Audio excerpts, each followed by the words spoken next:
இவங்க எல்லாரும் கூடயும் நான் ஒர்க் பண்ணியிருக்கேன்னு நினைக்கும் போது எனக்கு ரொம்ப சந்தோஷமா இருக்கு. மிகவும் ஒரு அழகான ஒரு கதை இந்த படம் வந்துட்டு டைட்டிலே வந்து காதலிக்க நேரமில்லை பயங்கர கேட்சியா இருந்துச்சு. அந்த நம்மளுடைய கிளாசிக் காதலிக்க நேரமில்லை அந்த டைட்டில் கிடைச்சது ரொம்ப சந்தோஷம். அதை எல்லாரும் அப்ரூவ் பண்ணது, இந்த கதைக்கு அது பொருந்துமான்னு நினைக்கும் போது அப்படியே அருமையா பொருந்திருந்துச்சு. ஸோ அதுவே ஒரு பெரிய கிஃப்ட் எங்களுக்கு. இந்த டைட்டிலை செலக்ட் பண்றதுக்கு முதல்ல கீரோக்கு தான் தேங்க் பண்ணணும். டைட்டில் கூட விட்டுட்டாங்க, அது என்ன நித்யா மேனன் முதல்ல, அப்புறமா ஜெயம் ரவி, அதுதான் முதல்ல ஒரு கேள்வியா இருந்தது. அப்படி என்ன உங்களுக்கு கான்பிடன்ஸ் அப்படின்னு கேட்டாங்க.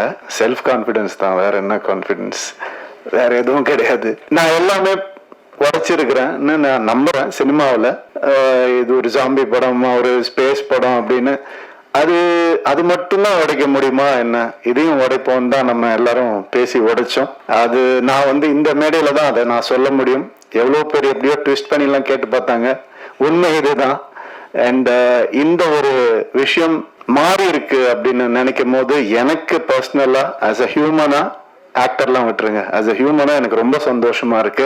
இது வந்து நான் ஷாருக் கான் சார் கிட்ட இருந்து தான் காப்பி அடிச்சேன். அவர் தான் முதல்ல அவர் கம்பெனியில முதல்ல ஹீரோயின் பேர் போடணும்னு ஆசைப்பட்டாரு. அதே மாதிரி நான் எப்பெல்லாம் பெண் இயக்குநர்களோட நான் வந்து நடிக்கிறேனோ, அப்ப ஒர்க் பண்றேனோ, அப்ப எல்லாம் இந்த மாதிரி பண்ணணும்னு நான் நினைச்சிட்டு இருக்கேன். அதுக்கு சப்போர்ட் பண்ணவங்க எல்லாருக்கும், என் ஃபேன்ஸுக்கு எல்லாருக்குமே ரொம்ப ரொம்ப நன்றி.